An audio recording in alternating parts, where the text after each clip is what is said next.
Pendant que je payais le traitement de papa de ma propre poche, maman racontait à tout le monde que ma sœur était la seule à aider.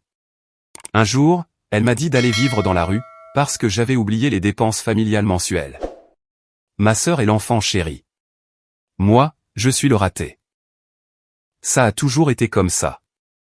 Et, peu importe ce que nous faisons réellement, la situation ne change pas. Mon père a travaillé 40 ans comme machiniste. Il rentrait chaque soir, avec des copeaux de métal dans ses bottes.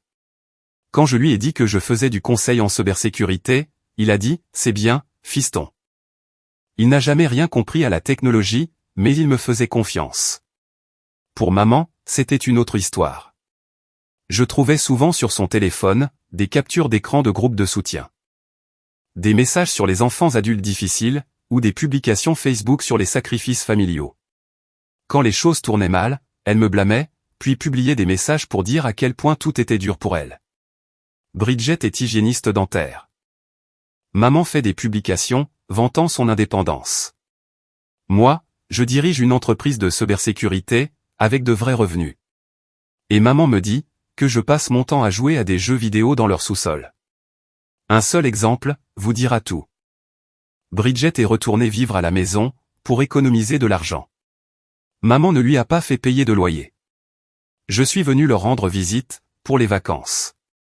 Maman a dit, que je devais participer aux frais de nourriture. Papa essayait parfois de s'y opposer, mais maman le faisait taire rapidement. J'ai déménagé pour de bon à 22 ans, après avoir obtenu mon premier emploi dans la tech. Je gardais une relation très distante avec maman, mais je voyais toujours papa régulièrement. Des déjeuners à parler de tout et de rien, pour garder le lien. Puis, en janvier 2024, papa a reçu un terrible diagnostic. Un cancer du pancréas, de stade 3.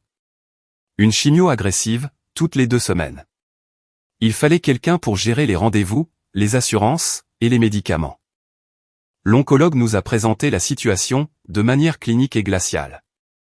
12 séances de Delphinoca, avec des niveaux 19 à 9.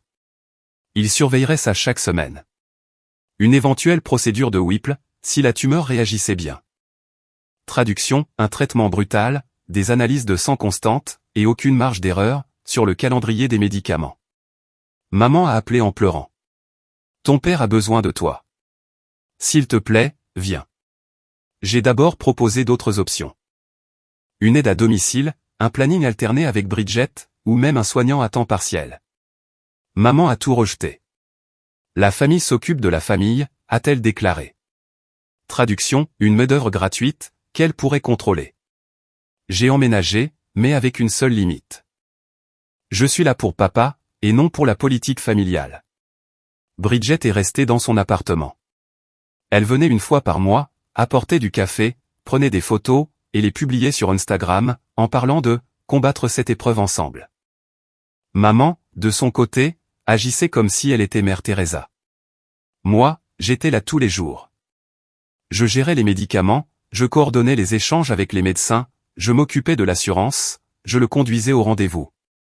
Toute la logistique, qui maintenait papa en vie. Maman, quant à elle, appelait ça « traîner dans la maison ». Voici ce qu'elle ignorait. Je dirige une entreprise de cybersécurité, spécialisée dans les tests d'intrusion, pour les institutions financières. Tout se fait à distance.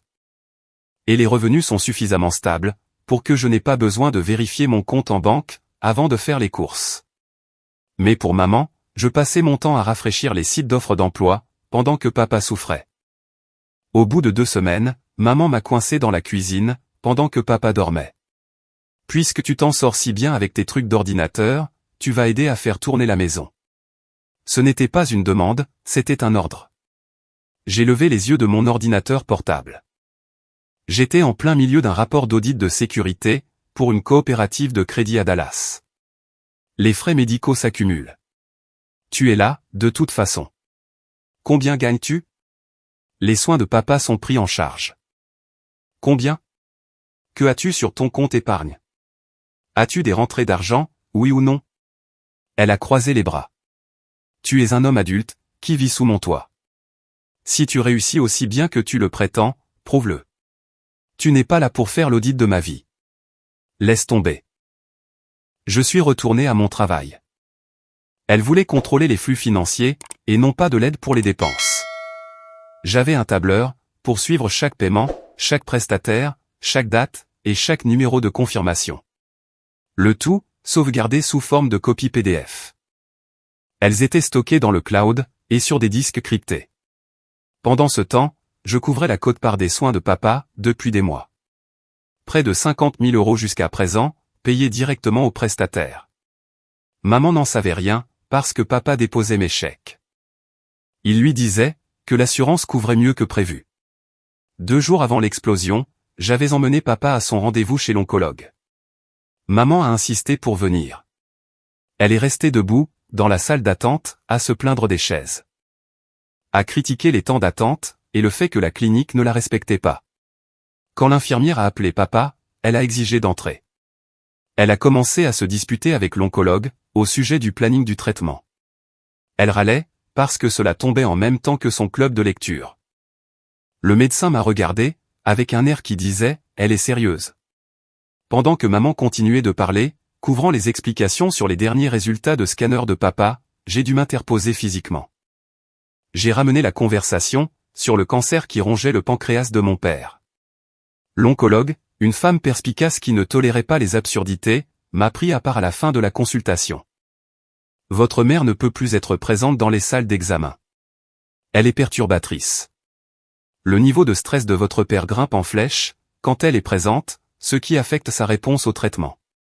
Je documente cela, comme une recommandation de l'équipe soignante. Parfait. J'ai besoin que cela figure dans son dossier, pour qu'il n'y ait aucune confusion. L'oncologue a hoché la tête. Je vais demander à notre médiateur de santé, de l'ajouter immédiatement. Elle ne sera plus autorisée à entrer, lors des consultations. J'avais déjà parlé au médecin, j'avais déjà tout reprogrammé. J'avais organisé la livraison à la pharmacie, et payé le reste à charge, directement au secrétariat. Je gardais un sac d'urgence dans mon coffre, avec les cartes d'assurance de papa, la liste de ses médicaments, des copies de tous ses dossiers, et les contacts d'urgence. On ne gère pas un cancer de stade 3, sans avoir 3 coups d'avance. Ce soir-là, maman a publié un message sur Facebook. Parfois, les batailles les plus difficiles, sont celles que nous menons presque seuls. Il faut faire confiance au plan de Dieu, même quand les autres ne comprennent pas nos sacrifices. 43 j'aime, 12 commentaires. Bridget a commenté, tu es tellement forte, maman. Nous ne te méritons pas. J'ai fait une capture d'écran. Je l'ai sauvegardé avec la date, et j'ai ouvert un dossier sur mon bureau, intitulé Documentation. Je n'ai jamais commenté, je n'ai jamais rien publié, et je n'ai jamais argumenté. J'ai juste gardé les preuves, et je l'ai laissé continuer à parler. Puis, j'ai découvert quelque chose, qui a tout fait basculer. J'organisais le pilulier de papa, quand son téléphone a vibré. C'était une alerte bancaire. Comme il s'était endormi, j'ai jeté un coup d'œil. Je voulais juste m'assurer, que ce n'était pas le cabinet d'oncologie. C'était la banque. Une tentative de connexion, depuis un nouvel appareil. J'ai réveillé papa. As-tu essayé de te connecter à ton compte en banque? Non. Pourquoi? Je lui ai montré l'alerte. Son visage a pâli. Ta mère m'a demandé mon mot de passe, la semaine dernière. Elle a dit qu'elle devait vérifier si les paiements de l'assurance passaient bien. Je lui ai dit non. On dirait qu'elle a essayé, quand même. Nous avons changé son mot de passe, immédiatement. J'ai pris des captures d'écran de l'alerte, ainsi que de l'horodatage. Ensuite, j'ai activé l'authentification à 2 facteurs, sur absolument tous ses comptes. La banque, le portail d'assurance, la sécurité sociale. Pour Medicare, j'ai créé un gestionnaire de mots de passe pour lui. Des mots de passe robustes, sur tous les sites. L'email de récupération, était configuré sur mon adresse. 2 jours plus tard, maman a coincé papa, pendant que j'étais en appel professionnel. J'ai entendu des voix s'élever. Je suis descendu, et je l'ai trouvé en train de lui mettre un morceau de papier, sous le nez. Signe-le, tout simplement. C'est pour les factures médicales. J'ai besoin d'une autorisation, pour parler au service de facturation. J'ai pris le papier, des mains de ma mère. Ce n'était pas une autorisation de facturation. C'était un formulaire de procuration. financière, générale et permanente. Le document était pré-rempli. Le nom de papa, son adresse et son numéro de sécurité sociale étaient déjà tapés. Il manquait juste sa signature, en bas de page. Vraiment très subtil. Il ne signera pas ça. Mêle-toi de tes affaires. Ça se passe entre moi et mon mari. Tu n'es pas son aide-soignant. Tu es un boulet. J'ai regardé papa. Ne signe rien de ce qu'elle te donne, sans que je l'ai examiné d'abord. Le visage de maman est devenu violet. Tu l'empoisonnes contre moi. Je suis sa femme. Papa a pris la parole. Sa voix était calme, mais ferme. Arrête. Gareth s'en occupe. Maman l'a fixé, comme s'il l'avait giflé. Je me suis éloigné, non sans avoir pris des photos du formulaire, en premier lieu. Cette semaine-là, autre chose s'est produit. La perfusion de papa a été annulée. Je me suis présenté à la clinique avec lui, et la réceptionniste avait l'air confuse. Je suis désolé, monsieur, mais votre rendez-vous a été annulé il y a 2 jours. Par qui? Elle a vérifié son écran. Quelqu'un a appelé, en prétendant être sa femme. Elle a dit que le rendez-vous tombait en même temps qu'un événement familial, et a demandé à reporter le traitement, à le mois prochain. Le mois prochain aurait largement dépassé la fenêtre de tir, pour l'efficacité du traitement. L'oncologue avait été clair. Rater le calendrier, c'était compromettre le protocole. Papa m'a regardé. J'ai regardé la réceptionniste. Qui a pris cet appel? Je ne suis pas sûr. Laissez-moi vérifier les notes. Elle a fait défiler sa page. Il est écrit que la plante était très insistante. Elle connaissait sa date de naissance, et son adresse. Notre personnel a supposé que c'était légitime. J'ai sorti mon téléphone. J'ai appelé maman, directement depuis le hall d'accueil de la clinique. Elle a répondu, à la 2e sonnerie. As-tu annulé la perfusion de papa? Silence. Puis, c'était trop proche du dîner d'anniversaire de Bridget. Il fallait qu'il soit là, pour la famille. Le cancer peut bien attendre 1 semaine. Le cancer ne peut pas attendre. Tu aurais pu le tuer. Ne sois pas dramatique. C'est juste un rendez-vous. J'ai raccroché, et je me suis tourné vers la réceptionniste. J'ai besoin de parler à votre médiateur de santé, immédiatement. Et j'ai besoin que cela soit consigné dans son dossier. Une interférence non autorisée, par une personne non soignante, qui aurait pu compromettre son traitement. Le directeur de la clinique est sorti. Il a écouté toute l'histoire, a récupéré l'enregistrement de l'appel, et a confirmé qu'il s'agissait bien de la voix de maman. Elle exigeait qu'il respecte l'autorité de l'épouse, concernant la planification. Ils ont immédiatement reprogrammé le rendez-vous de papa. Et ils ont renforcé, considérablement, leurs mesures de sécurité. Le numéro de maman a été strictement bloqué dans tout le système. Le planning a été verrouillé, pour que seul papa, ou moi-même, puissions y apporter des modifications. Enfin, ils m'ont remis un rapport d'incident imprimé, suite à cette annulation d'un traitement vital. Il s'agit maintenant, d'un problème de sécurité du patient, m'ont-ils expliqué. Si elle rappelle, nous refuserons de lui parler. Et nous le documenterons, comme du harcèlement. J'ai plié le rapport, et je l'ai rangé dans ma veste. Je l'ai ajouté au dossier de documentation, ce soir-là. Avec une note, incident de sécurité du patient, annulation de traitement non autorisé. Ce soir-là, j'ai raconté à papa, tout ce que j'avais documenté. Je lui ai montré le dossier, les captures d'écran, les messages vocaux. Je lui ai montré la tentative de connexion à la banque, le formulaire de procuration, et le rapport d'incident de la clinique. Elle n'essaie pas de t'aider. Elle essaie de tout contrôler. Ton argent, tes soins, tes décisions. Et elle est prête à compromettre ta santé, pour conserver ce contrôle. Papa a fixé les preuves, pendant un long moment. Ses mains tremblaient. Et pas à cause de la chimio, cette fois. Puis il a dit, doucement, à partir de maintenant, c'est toi qui gères tout. Médical, financier, tout. Si quelqu'un pose des questions sur mes soins, c'est à toi qu'il s'adresse. Nous avons rencontré son oncologue, le lendemain. Papa a pris la parole en premier. Docteur, à partir d'aujourd'hui, mon fils dirige les opérations. Des questions sur le traitement, le planning, les médicaments? Parlez à Garrett. Il a l'autorité absolue. Elle a hoché la tête. Je m'assurerai que toute l'équipe soignante soit au courant. L'autorisation IPA et la procuration de santé ont été signées. Devant témoins, notariés, totalement légal, totalement documenté. Papa avait toute sa tête.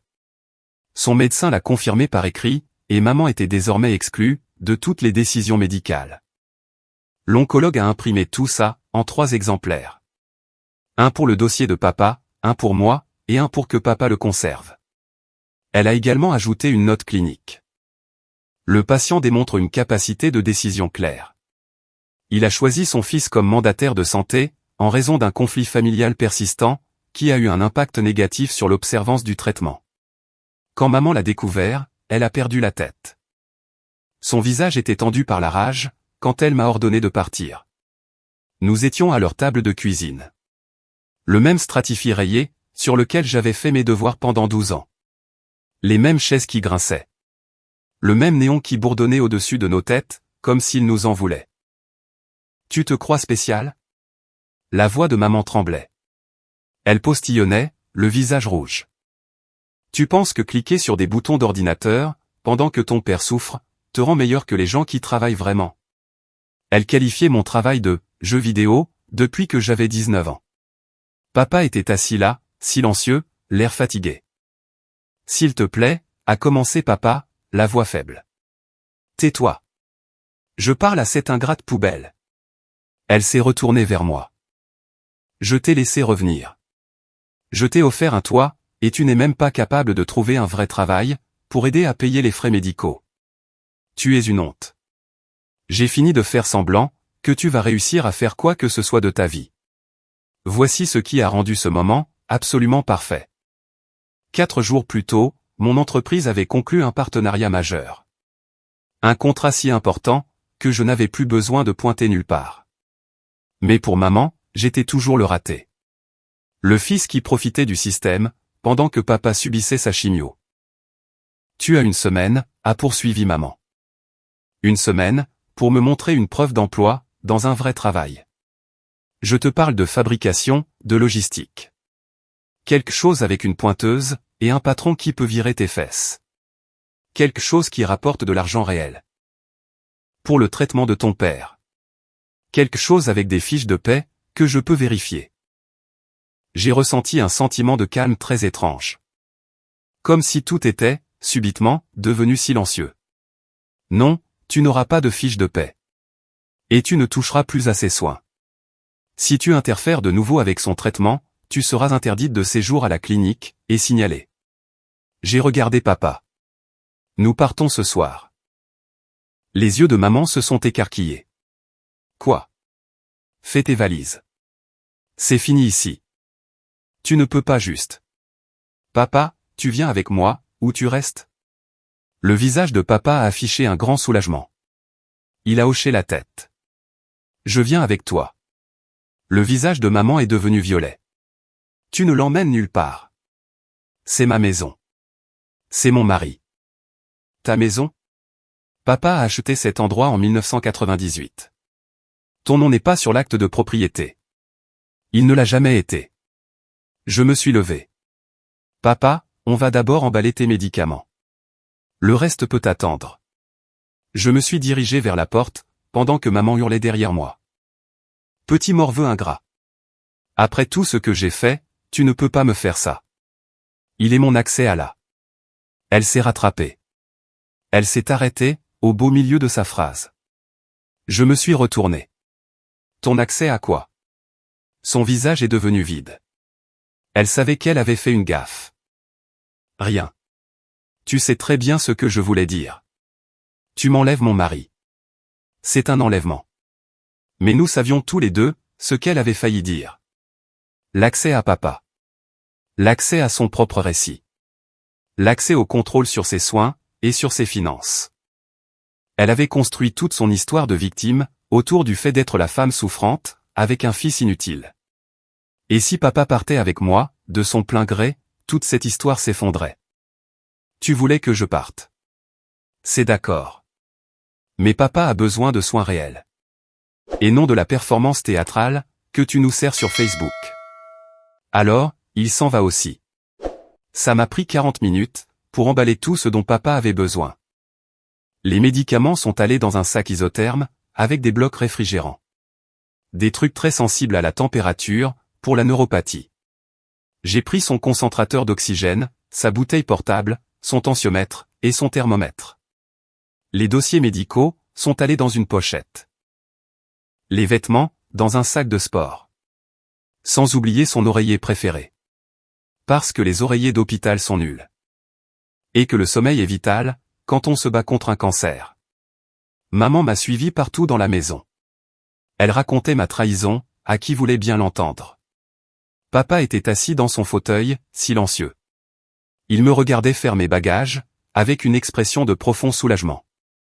Comme s'il avait retenu sa respiration, pendant des mois. La lumière du Porsche était encore allumée, quand j'ai aidé papa à monter dans ma voiture. J'ai installé papa dans mon Audi A5. Entièrement payée, et assez luxueuse, pour que maman l'ait qualifiée de gaspillage. Je l'ai conduit jusqu'à mon appartement, en centre-ville. Mon logement, au centre d'Austin, se trouve au 27e étage. Avec de grandes fenêtres, qui donnent sur la rivière. Ce n'est pas donné, mais ça vaut chaque centime. Maman pensait que je dormais dans leur chambre d'amis, à temps plein. Pas que je passais 3 nuits par semaine chez moi, quand j'avais besoin de m'échapper. Elle s'imaginait probablement que je dormais avec 3 colocataires. J'ai installé papa confortablement sur le canapé, avec de l'eau et ses cachets. Reste ici. Repose-toi. Je retourne chercher tes dossiers médicaux, et tes vêtements. Ferme la porte à clé. N'ouvre à personne d'autre que moi. Sois prudent, a-t-il dit doucement. Ta mère, quand elle est en colère. Je sais. C'est pour ça que je documente tout. Ce soir-là, maman a appelé, et je n'ai pas répondu. Elle a laissé un message vocal. Gareth, c'est ta mère. Tu as kidnappé ton père. J'appelle la police. Tu l'as volé à sa propre maison. Il a besoin de moi, pas d'un gamin égoïste qui joue à la dinette. Ramène-le immédiatement, ou il y aura des conséquences. Nous devons parler d'argent. Et des soins de ton père. La facture de téléphone doit être payée. Je vais de toute façon résilier ta ligne. Parfait. Elle menaçait d'appeler la police, alors que papa était parti de son plein gré. Et elle exigeait que l'on parle d'argent, comme si elle avait encore son mot à dire. J'ai immédiatement transféré mon numéro, sur un compte professionnel, au nom de la société Apex System LLC. Déclaré en tant que dépense d'entreprise. Réglé en 5 minutes. Le lendemain, ma sœur Bridget m'a envoyé un texto. Bridget, maman n'arrête pas de m'appeler, en pleurant. Qu'est-ce que tu as fait, bordel? Moi, j'ai emmené papa chez moi. Elle m'a mis à la porte. Il a choisi de venir. Bridget, tu ne peux pas juste le prendre. Il a besoin de sa femme. Et pas de son raté de fils, qui n'est même pas capable de garder un vrai boulot. Un point de vue intéressant, de la part de quelqu'un qui vient nous voir une fois par mois. Capture d'écran, sauvegarde. Le lendemain matin, j'ai reçu un appel du cabinet d'oncologie de papa. L'infirmière avait l'air très stressée. Monsieur, votre mère a appelé 3 fois ce matin, pour exiger de savoir où est votre père. Elle menace de nous dénoncer, pour abandon de patient. Nous devons clarifier la situation. Il est avec moi. C'est lui le patient, et il m'a choisi comme aidant. J'ai son autorisation IPA. Elle n'a aucune autorité légale, sur ses décisions médicales. Nous comprenons. Nous voulions juste documenter tout ça, clairement. Votre mère s'est montrée très agressive, au téléphone. Elle a dit qu'elle nous poursuivrait en justice, pour vous avoir laissé le voler. Elle a également exigé que nous lui disions combien vous avez payé pour ses soins. Évidemment, nous ne pouvons pas divulguer ça. Documentez tout ce qu'elle dit. Chaque menace, chaque accusation. Je constitue un dossier, sur ses interférences avec ses soins médicaux. C'est déjà fait. L'assistante sociale l'a signalé, il y a des semaines. Son dernier appel, pour obtenir des détails financiers, sans y être autorisé. C'est un comportement inquiétant. Tant mieux. Pouvez-vous également mettre un blocage strict sur l'accès aux informations? Aucune mise à jour pour qui que ce soit. Sauf pour moi, ou papa directement. C'est déjà fait. Entre le verrouillage de la planification, et cet incident, tout appel de sa part est immédiatement refusé. L'hôpital était en train de monter son propre dossier, sur le comportement de maman. C'était un élément capital. Au cours des 2 semaines suivantes, maman a lancé une véritable campagne de relations publiques. Des publications Facebook de martyrs. Sur le fait de mener cette bataille seule, et sur les fils qui trahissent leur père mourant pour de l'argent. Les amis de l'église, dans les commentaires, exigeaient que je sois accusé d'enlèvement. Il y a eu 4 appels supplémentaires, au cabinet d'oncologie. Elle y exigeait des mises à jour, sur lesquelles elle n'avait aucun droit. Sans parler de ces messages vocaux, de plus en plus déséquilibrés. Je n'ai pas répondu une seule fois. J'ai juste fait des captures d'écran de tout. J'ai tout sauvegardé. Et je l'ai laissé continuer à parler. Puis, elle est passée de simplement agaçante, à pénalement répréhensible. J'ai reçu un email, sur mon adresse professionnelle. Mon adresse d'entreprise, qui n'était publique nulle part. Objet, préoccupation professionnelle. À qui de droit, je vous écris pour vous informer, que Gareth, qui prétend travailler pour votre entreprise, a kidnappé son père mourant. Il le retient actuellement, contre son gré. En tant que mère, j'ai pensé que vous deviez connaître le véritable visage de la personne, qui représente votre organisation. Cet homme est mentalement instable, et dangereux. Veuillez me contacter immédiatement, pour discuter de cette affaire grave. Elle avait, d'une manière ou d'une autre, trouvé mon adresse email professionnelle. Elle essayait de saboter mon entreprise. Je l'ai transférée à mon avocat, avec une seule phrase, ajoute ça au dossier. Mon avocat, que je gardais sous contrat depuis la création de l'entreprise, m'a répondu. C'est de la diffamation avec matière à poursuite. De l'ingérence dans des relations commerciales, et du harcèlement. Je prépare une mise en demeure. La lettre de mise en demeure a été envoyée, l'après-midi même. Par courrier recommandé. Du papier à en-tête professionnelle, un langage menaçant concernant les conséquences légales. La totale. Ça m'a coûté 400 €. Mais ça valait chaque centime, pour voir sa signature sur l'accusé de réception. Maman ne s'est pas contentée de publier des messages en ligne. Elle a réellement appelé la police. On a frappé à ma porte, 4 jours après que j'ai récupéré papa. 2 officiers, l'air mal à l'aise. Monsieur, nous avons reçu un appel concernant une situation potentielle d'adulte vulnérable. Votre mère affirme que vous avez retiré votre père de son domicile, sans son consentement. J'ai ouvert la porte, plus grand. Entrez. Mon père est là. Il peut vous dire lui-même qu'il a choisi de partir. Papa était sur le canapé, avec sa bouteille d'oxygène. Il a levé les yeux, quand les agents sont entrés. Le policier le plus âgé, a fait une vérification visuelle rapide. L'installation pour l'oxygène, les médicaments rangés sur la table d'appoint. Papa était alerte, et bien orienté. Officier, a déclaré papa clairement. Je suis parti de mon plein gré. Ma femme a mis à la porte mon fils, qui gérait mes soins pour le cancer. J'ai choisi de partir avec lui.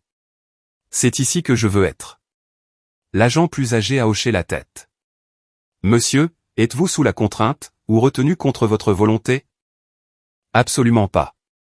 Je reçois les soins appropriés, pour la première fois depuis des mois. Ma femme interférait avec mon traitement médical. Elle créait un stress, qui me rendait encore plus malade. Je suis parti pour recevoir les bons soins. Il m'a désigné. Tout ce que vous avez besoin de savoir sur ma situation, demandez-le lui. C'est lui qui gère tout. Les policiers se sont regardés, et le plus jeune a pris la parole. Monsieur, vous sentez-vous en sécurité ici, et voulez-vous y rester? Oui, je veux rester ici, avec mon fils. Il est mon aidant désigné. J'ai signé les papiers, avec mon oncologue. Je leur ai remis des copies. Autorisation IPA, procuration de santé. Le tout signé, daté, et attesté par le médecin de papa. Le policier plus âgé, les a scannés des yeux. Ça a l'air tout à fait légal. Monsieur, vous êtes manifestement sain d'esprit, et capable de prendre vos propres décisions. Nous l'indiquerons dans notre rapport. Ils se sont tournés vers moi. Votre mère était plutôt insistante. Elle a dit que vous l'aviez kidnappé. J'ai des enregistrements où il demande à partir. Où il me demande de l'emmener, et choisit de venir ici. Elle m'a mis à la porte alors que je gérais ses soins, et il a décidé de m'accompagner. Ce n'est pas un enlèvement. C'est un patient qui choisit son soignant. Le jeune policier a sorti son carnet, et a noté quelque chose. Et vous avez les documents médicaux, montrant que vous êtes autorisé. Je lui ai tendu une autre copie, du mandat de santé. Le policier plus âgé a acquiescé lentement. Nous le noterons dans le rapport. Il m'a tendu une carte, avec la référence du dossier. Si elle rappelle, nous ferons référence à cette visite. Honnêtement, ça ressemble plus à un différend familial, qu'à un crime. Votre père fait clairement ses propres choix. J'ai immédiatement pris une photo de la carte. Numéro de dossier bien visible, horodaté, avec les coordonnées de l'agent documenté. Après leur départ, j'ai appelé mon avocat. Je veux déposer une demande d'ordonnance restrictive. Elle me harcèle. Elle interfère avec les soins médicaux de papa, et dépose de fausses déclarations à la police. Je veux que ce soit documenté, et que ça s'arrête. Je peux rédiger ça, mais vous aurez besoin de preuves solides. J'ai 47 captures d'écran. Plusieurs messages vocaux, les documents de son cabinet d'oncologie. La mise en demeure, l'email envoyé à mon entreprise, et un rapport de police d'aujourd'hui. Où les agents confirment qu'il est ici, de son plein gré. C'est suffisant. Plus que suffisant. Je dépose la demande demain. L'audience aura probablement lieu dans 2 semaines. Parfait. Une dernière chose. Demandez à votre père de comparaître, ou de soumettre une déclaration écrite. Un juge voudra l'entendre dire directement, qu'il a fait ce choix. C'est noté. Il sera là. Ma tante m'a envoyé un texto. Gareth, ta mère dit à tout le monde que tu as kidnappé ton père. Qu'est-ce qui se passe, bon sang? Nous n'avons qu'une seule version de l'histoire. J'ai répondu, il y aura une audience pour une ordonnance restrictive, le 12 avril à 14 h. Salle 4B, tribunal aux affaires familiales du comté de Trévis. C'est un dossier public. Pas de drame, juste des faits. Venez voir par vous-même, si vous voulez la vérité. Ma tante, nous serons là. Je n'ai pas insisté, je n'ai pas cherché à faire du lobbying. Je leur ai juste donné l'occasion, de voir les preuves de leurs propres yeux. Maman a reçu son assignation chez elle, 2 jours plus tard. L'huissier a dit qu'elle lui avait hurlé dessus. Elle a refusé de signer, et a menacé d'appeler la police. Il a laissé les documents sur son porche, et a tout consigné. Je suis resté complètement silencieux, publiquement. Je n'ai rien publié. Je ne me suis pas défendu. Je n'ai pas cherché la confrontation. J'aurais pu détruire son histoire, en un seul message. J'aurais pu montrer les preuves, les messages vocaux, les rapports de la clinique. La montrer, telle qu'elle était vraiment. Je ne l'ai pas fait. Je l'ai simplement laissé monter un dossier contre elle-même, pendant que je classais les preuves. À peu près à la même époque, le loyer de Bridget est passé de 1 200 € à 1 850 €. Elle est retournée vivre chez maman. Elle a publié sur Instagram, sur le fait de « répondre présent quand la famille a le plus besoin de vous », avec le hashtag La Famille d'abord. Puis, elle m'a envoyé un texto en privé. Pour se plaindre qu'elle ne pouvait plus se payer son propre logement. J'ai fait une capture d'écran de l'histoire héroïque, et de la réalité financière. Je les ai ajoutés au dossier de documentation. Pendant ce temps, papa avait d'autres projets. Je l'ai emmené voir un avocat. Pas pour faire des drames. Juste pour verrouiller les choses correctement, pendant qu'il en avait encore la force. Nous avons passé 2 heures dans ce bureau, à passer en revue toute la paperasse. Papa a mis à jour son testament, m'a nommé exécuteur testamentaire. Il a modifié tous ses bénéficiaires, sur ses comptes et ses polices d'assurance. Nous avons fait une procuration financière complète, un testament biologique, des directives anticipées pour les soins. La totale. Puis, est venu le tour de l'immobilier. Papa a sorti l'acte de propriété de la maison. Son nom figurait seul, comme depuis 1998. Maman y avait vécu plus de 20 ans, agissant comme si elle en était la propriétaire.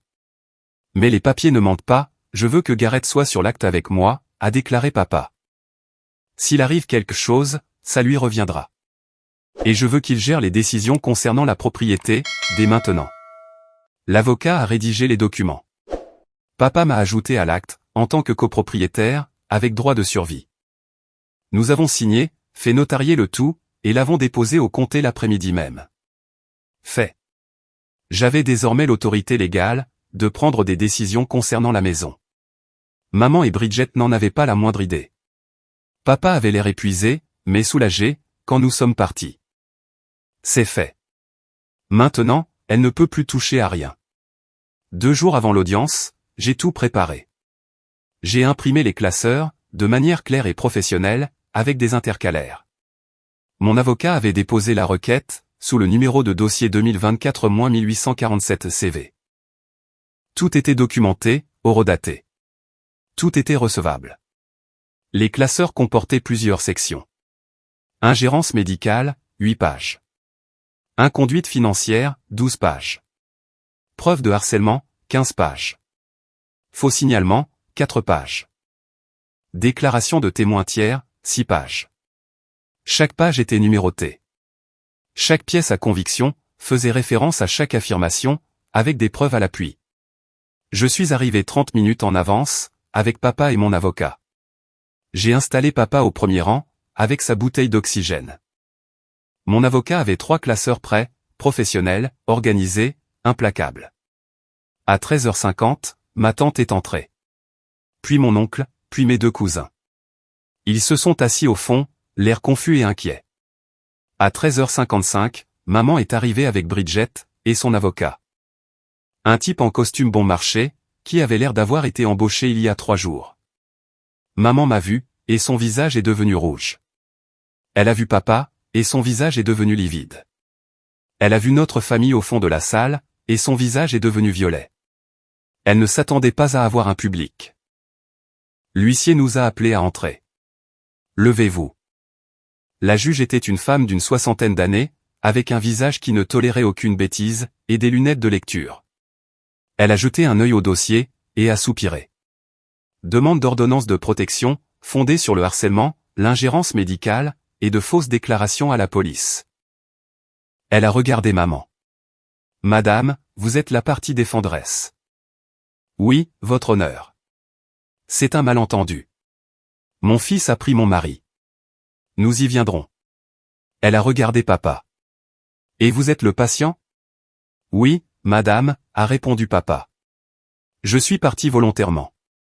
Je voulais être ici, pour rétablir la vérité. La juge a hoché la tête. Bien. Écoutons la requête. Mon avocat s'est levé. Calme, professionnel, mortel. Votre honneur. La partie défenderesse a déposé un faux rapport de police, affirmant que son fils avait kidnappé son mari. Le patient est parti de son plein gré, avec la procuration de santé appropriée. C'est la pièce A. L'hôpital a documenté de multiples incidents. Où elle a hurlé sur le personnel.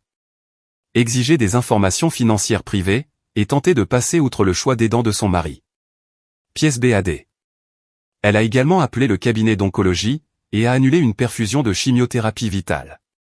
Car cela tombait en même temps qu'un dîner d'anniversaire familial. La clinique a documenté cela comme un incident de sécurité du patient, qui aurait pu compromettre l'intégralité de son protocole de traitement. Le visage de la juge s'est durci. Elle a annulé son traitement contre le cancer? Oui, votre honneur. À son insu, et sans son consentement. Mon avocat a sorti une petite enceinte. La partie défenderesse a également laissé de nombreux messages vocaux menaçants. Il en a lu un. Tu es un kidnappeur et un voleur. Et tout le monde saura ce que tu as fait. La salle d'audience est restée silencieuse. De plus, votre honneur, les reçus de paiement montrent que le plaignant a payé près de 50 000 € pour les soins médicaux de son père. Le tout au cours des 6 derniers mois. Pendant ce temps, la partie défenderesse a publié publiquement des messages affirmant que son fils ne contribuait à rien. La juge a feuilleté le classeur, et a fixé maman.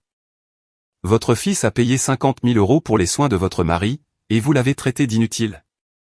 Maman a balbutié. Je ne le savais pas. il a agi dans mon dos. Parce que votre mari l'y a autorisé. Vous n'aviez aucun droit légal sur ces informations. Et pourtant, vous les avez exigées. Vous avez interféré avec les soins, vous avez annulé un traitement, et vous avez fait de fausses déclarations à la police. Elle a regardé papa. Monsieur, dites-moi ce qui s'est passé. Papa s'est levé lentement. Et s'est dirigé vers la barre des témoins, avec sa bouteille d'oxygène. Votre honneur, j'ai un cancer du pancréas de stade 3. Mon fils a emménagé à la maison, et a tout géré. Les rendez-vous, les médicaments, les factures. Ma femme s'en est mêlée. Elle a hurlé sur les médecins. Elle a annulé ma chimiothérapie. Pour un repas d'anniversaire. Elle me rendait encore plus malade. Quand elle a jeté Gareth dehors, j'ai choisi de partir avec lui. J'ai fait mes propres bagages. La police a confirmé que je suis parti volontairement.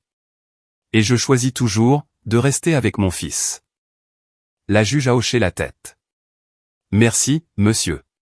Elle a regardé maman. Madame, avez-vous quelque chose à ajouter? Maman s'est levée, en pleurant. Je voulais juste récupérer mon mari. Je suis sa femme. Il a toute sa tête. Il fait ses propres choix. Point final. La voix de la juge était sans appel. Votre comportement dénote un besoin de contrôle, et non de l'inquiétude. Annuler un traitement vital. Exiger un accès financier, alors que votre fils a payé 50 000 € dont vous ignoriez l'existence. C'est de l'ingérence à motivation financière. Elle a fermé le classeur.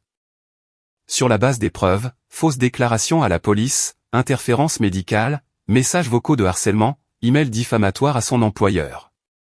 J'accorde l'ordonnance de protection. 12 mois, sans aucun contact. Vous ne pouvez pas contacter votre fils. Directement ou par l'intermédiaire de tiers. Vous ne pouvez rien publier à son sujet, sur les réseaux sociaux. Vous ne pouvez pas contacter son lieu de travail, ni les prestataires médicaux de son père. Toute violation entraînera des accusations d'outrage au tribunal, au pénal. Maman a eu le souffle coupé. Vous ne pouvez pas, de plus, je transmets cette affaire au procureur de district. Déposer un faux rapport de police est un crime. Le procureur décidera de vous poursuivre, ou non. La juge a signé l'ordonnance. Cette audience est levée. L'ordonnance de protection prend effet immédiatement. Maman s'est effondrée sur sa chaise, en sanglotant. Bridget m'a lancé un regard noir, comme si j'étais le monstre. L'huissier nous a demandé de nous lever, et la juge a quitté la salle. Ma tante et mon oncle fixaient maman, avec un air choqué. Comme s'ils ne l'avaient jamais vue auparavant. Nous sommes sortis ensemble, et ma tante m'a arrêté dans le couloir. Gareth, je n'en avais aucune idée. Les messages vocaux, les documents de l'hôpital, la chimio annulée. Et elle t'a traité d'inutile.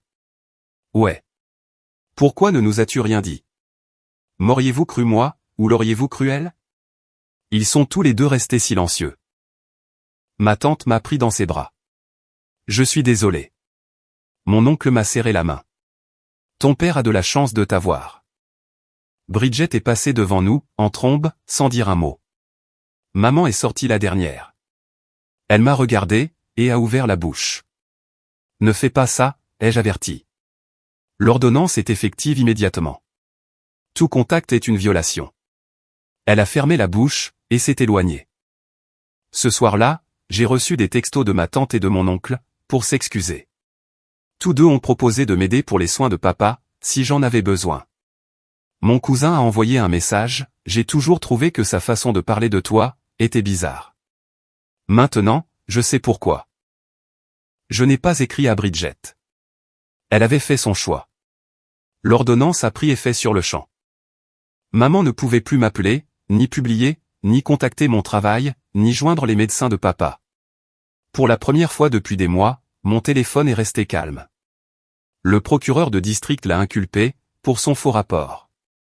Elle a plaidé coupable, car le rapport de police, les documents de la clinique, et ses propres messages vocaux, constituaient pratiquement des aveux enregistrés.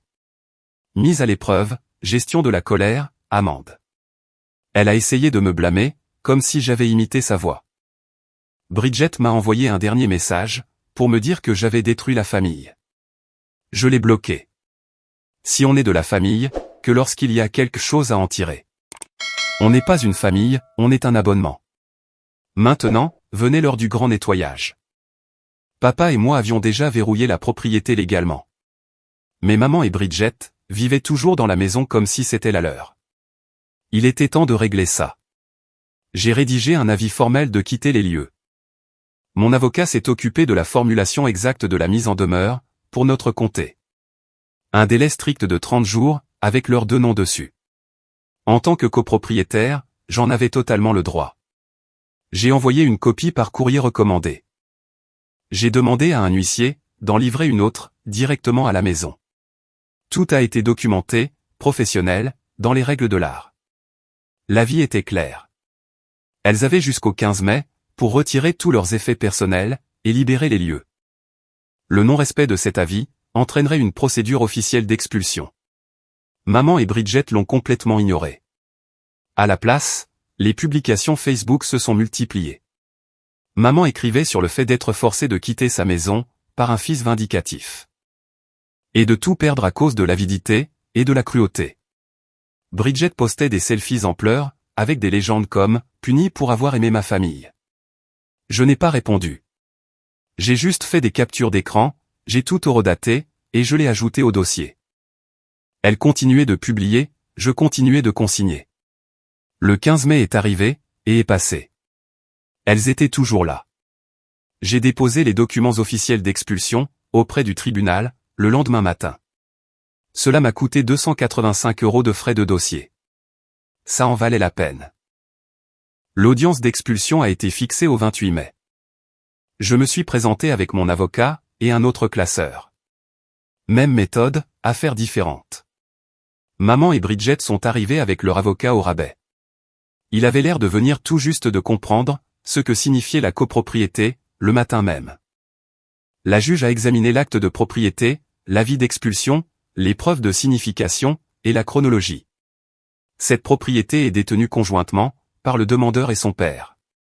Les défenderesses n'ont aucun droit légal d'occupation. Le délai de préavis a expiré. L'expulsion est accordée.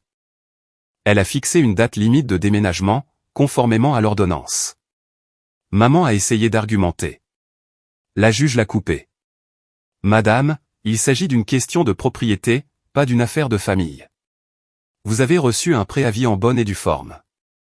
Le délai a expiré. Vous devez partir. Bridget a éclaté en sanglots. La juge n'a pas scié. Nous sommes sortis. J'avais l'ordonnance d'expulsion signée, entre les mains. Le 31 mai, j'ai changé les serrures. J'ai fait venir un serrurier, pour tout refaire à neuf. Des peines dormant, un nouveau code pour le garage.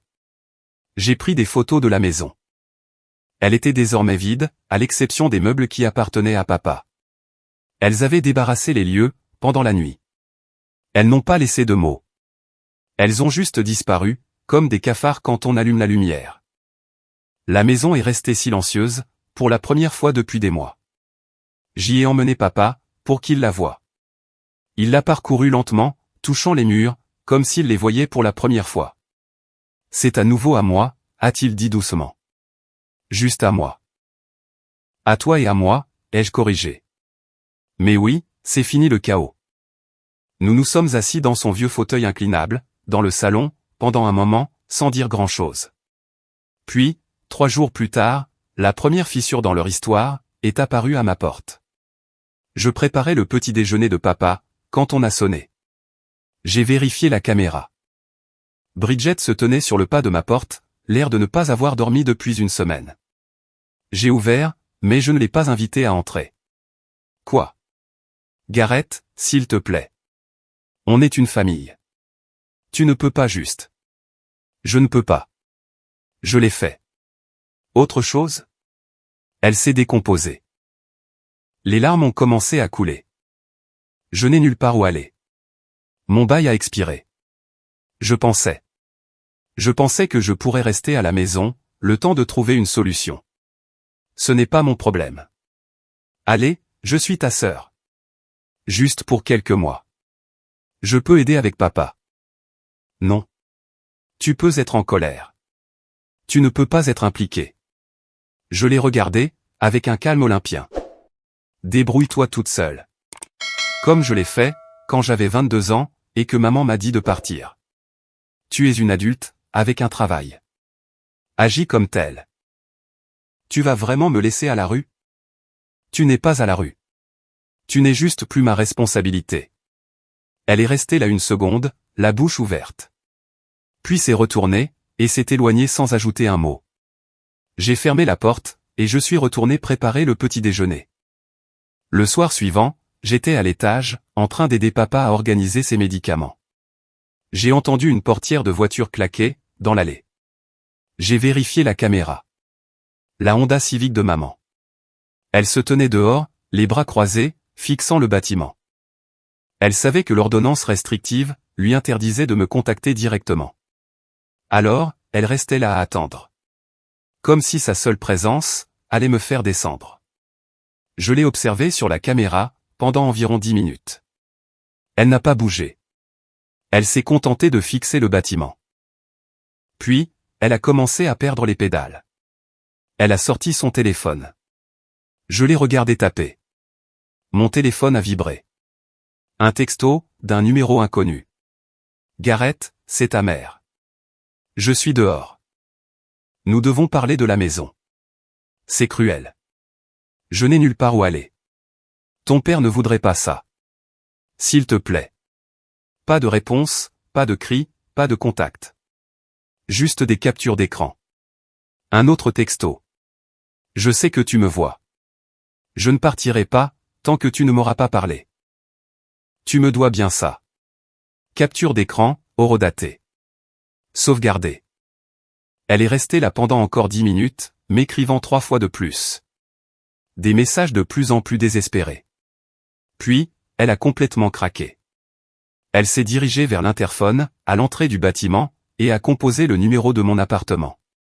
L'interphone a sonné. Je l'ai laissé enregistrer sa voix. Gareth, c'est maman. Je sais que tu es là.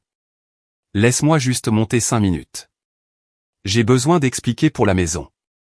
L'argent. Je peux arranger ça. On peut trouver une solution. Ton père a besoin de moi. Tu as besoin de moi. Je suis désolé pour tout. D'accord? Je suis désolé. Laisse-moi juste monter. La même femme qui exigeait mes fiches de paie, donnait maintenant l'impression d'être prête à payer en espèces pour 5 minutes de contrôle. J'ai appelé mon avocat, et je l'ai mis sur haut-parleur. Elle est là, dans mon allée. Elle m'a envoyé 5 textos, d'un nouveau numéro, et vient d'utiliser l'interphone du bâtiment. Tout est enregistré, et horodaté. Elle a violé l'ordonnance. Appelez la ligne non urgente. Signalez-le. N'interagissez pas directement avec elle. J'ai appelé la ligne non urgente de la police. Je leur ai donné le numéro de dossier de l'ordonnance de protection. J'ai expliqué la violation, et je leur ai dit qu'elle se trouvait actuellement sur ma propriété. Ils ont dit qu'ils enverraient quelqu'un. Je suis resté à l'étage avec papa, en observant par la caméra. 20 minutes plus tard, une voiture de patrouille s'est arrêtée. 2 officiers. Ils se sont approchés de maman. Elle a immédiatement commencé à parler très vite. Elle gesticulait, en pointant mon immeuble du doigt. J'ai regardé l'un des policiers sortir l'ordonnance de protection sur sa tablette, et la lui montrer. Elle a secoué la tête, et a continué de parler. Le policier a désigné les messages textes qu'elle avait envoyés. Son visage a pâli. Ils ont discuté pendant encore quelques minutes. Puis, ils lui ont remis quelque chose. Ça ressemblait à une contravention, ou à un avertissement écrit. Elle l'a pris, l'a froissé, et a commencé à pleurer. Ils ont attendu qu'elle monte dans sa voiture, et qu'elle s'en aille. L'un des agents a appelé sur mon téléphone. Monsieur, nous avons documenté la violation. Elle a reçu un avertissement officiel. Nous lui avons expliqué que l'ordonnance de protection interdit tout contact, y compris les textos et les interphones. Les prochaines violations pourraient entraîner une arrestation, pour outrage. Merci. J'ai des enregistrements et des captures d'écran, si vous en avez besoin. Envoyez-les par email, avec ce numéro de dossier. Nous les ajouterons au rapport. J'ai tout envoyé dans les 5 minutes. L'audio de l'interphone, les captures d'écran des textos, la vidéo d'elle dans l'allée. Tout horodaté, tout documenté. Plus tard, papa a regardé les images des caméras. Il a simplement hoché la tête, comme si le problème était enfin résolu. C'est la dernière fois que l'une d'entre elles s'est pointée. L'avertissement de maman a été enregistré. Bridget s'est volatilisée, dans le trou financier qu'elle avait elle-même creusé. La maison est restée paisible. Maintenant, il n'y a plus que papa et moi. Ces perfusions ont lieu à l'heure. Personne n'annule son traitement pour des dîners d'anniversaire. Personne ne demande de fiche de paie.